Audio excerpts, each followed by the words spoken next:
Welcome back. This time I would like to talk to you about Georgia and Ukraine and energy, how it's all related, and why our weak policy towards these countries who are so important in terms of energy during the Obama administration, the Trump administration, and the Biden administration may end up coming back to bite us. Abandoning Georgia, as many want to abandon Ukraine now because it's not our war, was a great mistake. And I say this beyond our priorities or preferences about democracy. I am appealing to self interest. So let's start with Georgia. Georgia, who recently showed in a very apathetic vote that they didn't want to be Ukraine, a vote that reflected not only the Putin's attempts at manipulating the vote, but also the skepticism of Georgians about Europe when Europe has been making excuses led by Olaf Scholz, excuse after excuse about Ukraine. But Georgia represents a crucial path for the Trans-Caspian gas pipeline that comes from Central Asia, and that represents an alternative to Russian gas. And yet we have not given Georgia the consideration it deserves. On top of that, Russia is currently seeking to expand its control of the energy market with investments in a new transit path for its oil and possibly minerals, considering the Chinese interest in Afghanistan lithium that was cooled down by security concerns related to ACSK, that Russia now might be interested on addressing his own way, so the bestial way. We have seen very clearly when the Trump administration allowed Russia to fill the gap left by the United States in the Sahel, not to mention the second Chechen war, because that's the way Putin understands counterinsurgency and trade. But the relations between Putin and the Taliban are nothing new. We have serious reports about Russia aiding the Taliban against the Americans during the Afghan war. And you may say, well, but we did about the same against the Soviets and then against the Russians in Syria. So, well, I'm not going to get picky on that. But it shows you how Putin is willing to use all tools in its toolbox in order to make sure a country like Afghanistan is a country that is going to stay destabilized, just controlled by Russia, where it's of interest for Putin. Besides these two cases, Georgia and Afghanistan, we have Putin's interest in the Turkmenistan's gas pipeline that would allow him to supply China, excuse me, India directly. Remember that, different from China, Russia doesn't have a direct borders with India, but thanks to this pipeline, that issue would be solved. So, what's the problem of Putin trying to expand? Is that different from China's Belt and Road? as I mentioned, Putin's understanding of foreign policy and trade is the understanding of a privateer. And Putin wants to, uh, Putin's bet is not coming back to the West. Putin's bet is weighing as a senior partner in the Yuan zone created by China. Besides that, when it comes to Europe, stocks with Qatar for more LNG gas have stalled. Europe maybe is allow by neglecting Ukraine and Georgia, allow put itself in a very fragile position because if Trump, because of the tariffs negotiation or negotiations related to Ukraine, wants to use the American LNG gas exports to Europe as leverage, Europe will be extremely exposed because they don't currently they don't have an alternative. And why do I mention that? Because Trump has expressed his desire to resume his desire for Europe to resume Russian gas imports, and this has been mentioned in the Ukraine minerals deal that is under negotiation. And in the terms of this deal would be the control by the United States of Nord Stream. Consider that sanctions benefit USA LNG exports to Europe, but big oil may have other interests, especially if they decide to invest in Russian energy and use Nord Stream. And what is Russia is what is Europe going to do if Trump decides that it's Nord Stream or nothing? Uh, so Europe could be strangled in terms of energy and with no alternative unless the Qatar discussions reach port, they would be forced to cave.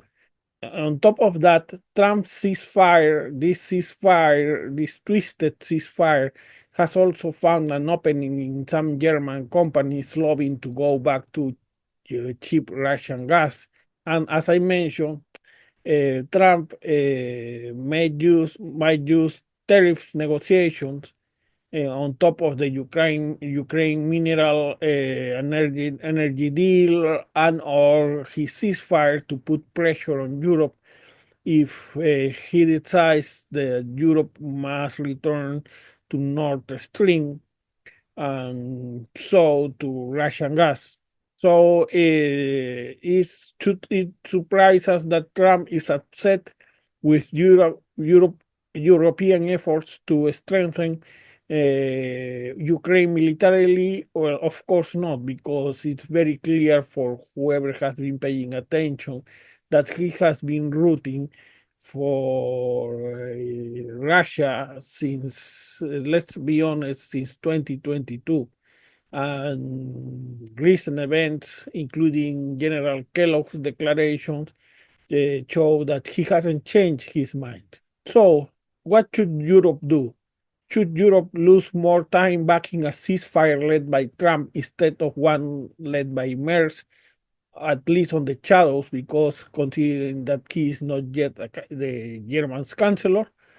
What should be the Democrats' position considering that their most popular president, FDR, was the opposite of their current wait and see position that has become so popular in nowadays Democrats like Biden or Obama? And if we keep that wait and see position, why should political actors, and I mean for political actors, I mean from heads of state to German companies hungry for cheap energy, why those actors should take them into account in their 2029 calculations? Why if they give us another weak Biden instead of another FDR? And if so, what are Europe's options? assuming that the Trump position is going to be the United States position indefinitely, because the Democrats give no hint of an alternative, of facing the anger of their voters, who, after getting upset of Trump's bullying, remember that they had previously gotten upset with Biden-Scholz weak appeasement. So remember that so far that anger has been capitalized by the extreme left, linked by in the left, Alternative for Deutschland on the right.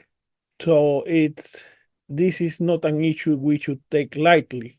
If you ask me, instead of adopting the Neville Chamberlain alternative of avoiding war at all costs in 1938, only to get a much bigger and bloody war in 1939, Democrats should embrace the position of FDR, who came to in 1940 came to with many ways to help England to stand up to Hitler, and who built the rule systems to which we owe years of reasonable peace after the war. So, are Democrats giving any hint about what they are proposing? What should Europe or voters expect from them? Unfortunately, not. They are still in that wait and see, believing that that's what the voter wants to see. That's why it's important to have ideas clearly in order to push politicians to get out of their safety zones and adopt a position. Because you may say, well, that's Europe, but Europe and NATO are the credibility of NATO is the only thing we have when the risk of a confrontation with China may turn to the worst, because we are letting Vladimir Putin score a victory over Ukraine that he may not have had we have not Biden but FDR. And having said that, I leave you with our newscast. Good evening. This is Brian Thomas Simons, and these are the main headlines of this hour. Among other news, New 166 executive decisions were released last Friday, among them, 1. Homeland Security Secretary Kristi Noem won't be called or in any other way designated as Homeland Security's mascot, ridiculed for placing herself in memorable historic events with basic image editors or with any kind of image editors, or making cosplay related to the aforementioned patriotic landmark events. 2. State Secretary Little Marco was called back from the Maldives to Washington to say that the U.S. could move on if there is no end in sight to the war in Ukraine, while the minerals and energy deal with that country is still under discussion. Asked about Secretary Rubio's declarations, President Trump confessed, "I couldn't help myself, but it's always funny to see Secretary Little Marco make an ass of himself." 3. Former Washington Post White House reporter Cleavar Wootson Jr., who was subsequently fired from the Washington Post and the Washington Afro-American by Press Secretary Caroline Leavitt, was also fired from his own YouTube channel by Secretary Leavitt after DNC Secretary Ken Martin criticized the reporter for questioning the spelling of Elon Musk's first name in DNC's recent campaign. "Alien is not cool," which Martin attributed to his racism and misogyny. B. Minority Senate Leader Chuck Schumer, who recently voted for a continuing resolution that allows President Trump, at his discretion, move funds regardless of appropriations voted by Congress, declared that it was a coincidence that the website showing the apportionments, the use of those appropriations, was down. If President Trump and OM Director Russell Vought say that it's normal, we must trust our president. Not doing so would be profoundly impolite, and we, as Democrats, as Biden with Prime Minister Netanyahu, must always appeal to the better angels of our friends on the other side of the aisle. And remember, we won't rest. We will win. We will win. See, Senate Minority Leader Chuck Schumer. After refusing for weeks to leave his leadership position as a result of his vote for the Republican continuing resolution that gave President Trump extraordinary powers over the budget, endorsed Michigan Governor Gretchen Whitmer for Minority Leader. The first time I considered her for my position was when she supported some of Trump's tariffs without demanding anything in return. But after watching her being embarrassed in front of the cameras, I made my decision. It's reassuring to know there are still Democrats willing to continue our tradition of caving and retreating to Republicans. The party is in good hands, added Senator Schumer. Senator Booker, after a 25-hour stand against Trump, gets no specific concession but breaks the Guinness record for a 6-pound diaper that attracted clouds of flies. Yes, the smell and the flies were a nuisance for our fellow senators in the upper chamber. But we made a stand that has gained thousands of likes on TikTok. Our senator broke the Guinness record for the heaviest diaper filled during a filibuster. Later, we were informed that that was not really a filibuster and that no specific concessions were obtained after Senator Booker's feat, but, hey, what counts as the likes in TikTok, concluded DNC Chair Ken Martin. Hundreds of Trump supporters gather outside the offices of the United States Attorney in D.C. Far from being outraged at the loss of their savings, the MAGA militants were demanding more $Trump meme coins. I sold my house and my mom's house to buy more $Trump, and they told us they no longer in circulation because small investors have lost their capital. Fancy liberal words we don't care about. We want more. We want more. Demanded one MAGA supporter. Tensions end at the Federal Reserve. After Fed Chair Powell refused to agree to President's demands to reduce interest rates, he was unceremoniously fired and replaced by President Trump's son Don Jr. and Eric. Nowhere does it say that there can't be two chairs. And I have already pardoned Donnie and Eric for the bodies buried in the White House gardens between 2017 and 2021. I have even pardoned them proactively for all crimes they might commit for the next 100 years, just like me. So Congress should approve the appointment by Monday. Schumer has already agreed to vote for them, declared President Trump off the record, as the official announcement is expected next Monday. New executive decision names Russian President Vladimir Putin, not J.D. Vance, as direct successor for U.S. presidency in case President Trump can't complete his term. According to an executive decision little known in the United States, the direct successor for the presidency would be Russian President Vladimir Putin, not J.D. Vance. Astonished by the news, reporters asked Democratic Senate Minority Leader Chuck Schumer whether Democrats were expected to challenge the presidential decision in the courts, to which Senator Schumer declared that that would be impolite. As Democrats, it's our duty to support our president, especially if we consider that an enemy of the American people might end up in the White House. After President Trump declared that he is considering ways to serve a third term as president, State Secretary Little Marco could be seen with wet eyes, emotional. We are going to witness history, he declared before returning to the Maldives. Approached by reporters, Democratic Senate Minority Leader Chuck Schumer could be seen with wet eyes, emotional.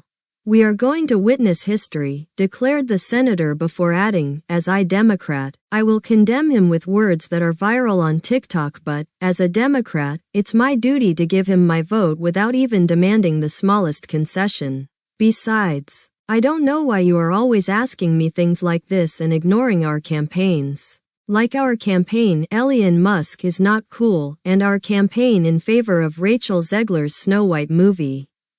I lured to the White House with the promise of a minerals deal that would respect Ukraine's sovereignty over its own resources. President Zelensky was unexpectedly ambushed and sent to Moscow in a cage. Instantly, President Trump's popularity inside the Republican Party jumped to 99%. Lindsey Graham was seen emotionally praising President Trump's patriotism. Meanwhile, unable to agree on a response, Senator Schumer and DNC Chair Ken Martin decided to join the celebrations in the White House to show the Democratic Party's commitment to bipartisanship and good manners. A man who was arrested for the second time in Quincy, Illinois, for breaking into a barn and lying with the horses with his genitals exposed, sued the local police department because his pronouns were not asked at the moment of the arrest and because the arresting officers refused to take seriously his claim that he was a furry who perceived himself as a horse. With respect to the lewd acts he was caught practicing on the horses, he alleged they were natural, since at the moment, Blake was perceiving himself as a horse.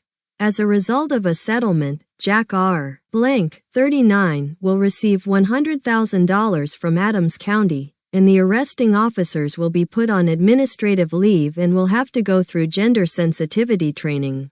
This has been the news of this hour. Sponsored by Church of the Holy Redeemer's Power in the Spirit. Have you accepted Jesus Christ as your personal Savior? Did you vote for Trump in 2016 and then in 2020? This is the right church for you. If so, Church of the Holy Redeemer's Power in the Spirit is the only Christian church that can promise you in the Lord to have 72 virgins in heaven for only a donation of $50 a month. You will have access to those 72 virgins in heaven. For an additional $25, you will be allowed to replace 10 of them, and for $100, Heaven Premium, you will be allowed to choose them for yourself. Guaranteed, if you're not satisfied with those 72 virgins after you die, full refund of your money. We accept Visa, MasterCard, American Express, and Discover.